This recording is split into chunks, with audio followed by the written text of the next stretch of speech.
इस हिंदुस्तान ने सदियों से पिछड़ों ने, दलितों ने कितना शोषण झेला है। शिक्षा का अधिकार देश में नहीं था, सिर्फ पूंजीपतियों को, सामंतवादियों को इस देश में अधिकार था। शिक्षा पर गरीब किसान मजदूर को किसी को अधिकार नहीं था। अभी हमारे किसान भाई दिल्ली की सरहदों पर 1 साल संघर्ष करा कृषि विधेयक कानून को हटाने के लिए। हमारी आवाज को उन्होंने नहीं उठाया। यदि आप 10 लाख की संख्या में इकट्ठे हो गए, आप जो कहोगे वही कानून संसद के अंदर बनेगा। इसी तरह माननीय सुप्रीम कोर्ट के अंदर जो जुडिशरी सिस्टम है, जो कॉलेजियन सिस्टम है, एक जाति के लोग ही हावी हैं। वो इसलिए हावी हैं क्योंकि हम सोए हुए हैं। वो इसलिए हावी हैं कि हम सत्ता से हमेशा दूर रहे, और जो लोग हमारे चुनकर वहां गए, जिनको हमने ताकत दी, वो आज उनके गुलाम बन गए हैं। तो ऐसी नाकारी निकम्मी सरकार को हमें हिलाने के लिए, केंद्र की सरकार से हटाने के लिए, जब तक हम अपने ग्राम लेवल से, एक प्रधान से, जिला पंचायत से या एमएलए से सांसद तक, जब तक हम अच्छे जनप्रतिनिधि नहीं चुनेंगे, वो हमारी आवाज पार्लियामेंट के अंदर नहीं उठाएंगे।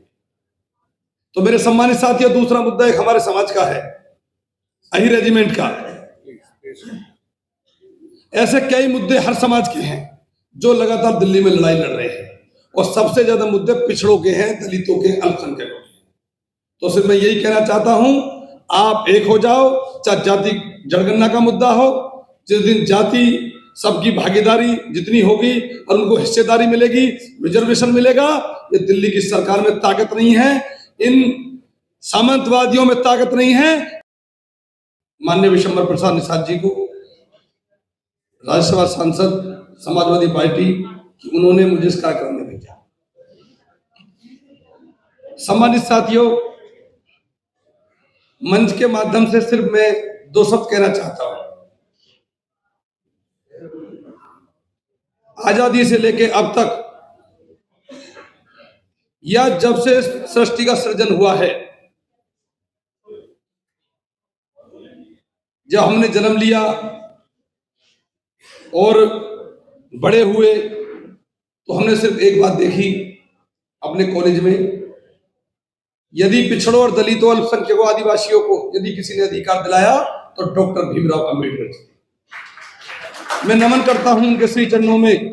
मैं नमन करता हूं हमारे जो महापुरुष जो गुमनामी में भी खो गए, उनके नाम भी नहीं आए, उन सभी दिव्य आत्माओं के श्री चरणों में, खासकर बीपी मंडल यादव जी को, जिन्होंने पिछड़ों की लड़ाई लड़ी।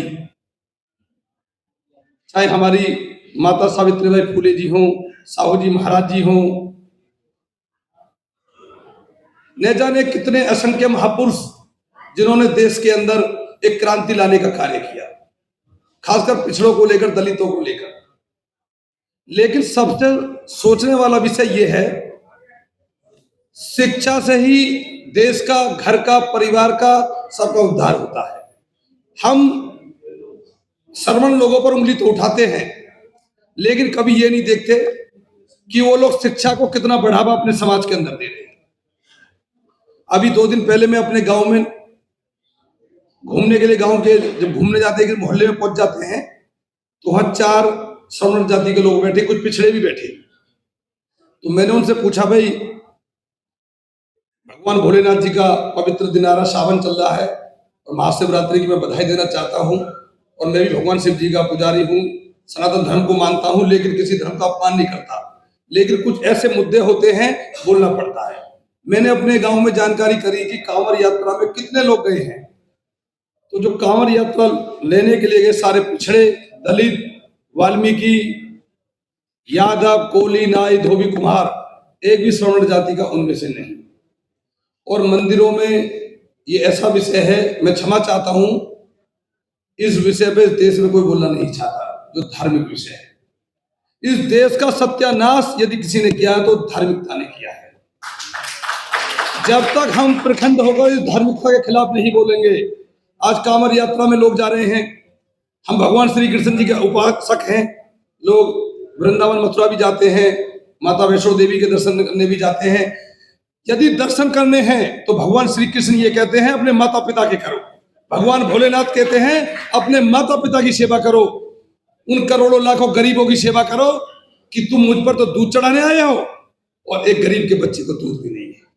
आज दूध की जरूरत है तो उस माता के, उस गरीब के, उस पिछड़े, उस दलित के बच्चे को है जिसके घर में रोजगार नहीं है। लेकिन देश में पाखंडवाद इतना फैल चुका है, यदि ये मुद्दा उठा दिया तो आपके समाज के लोग आपको भी घेर लेंगे। दूसरा, जातिगत जनगणना।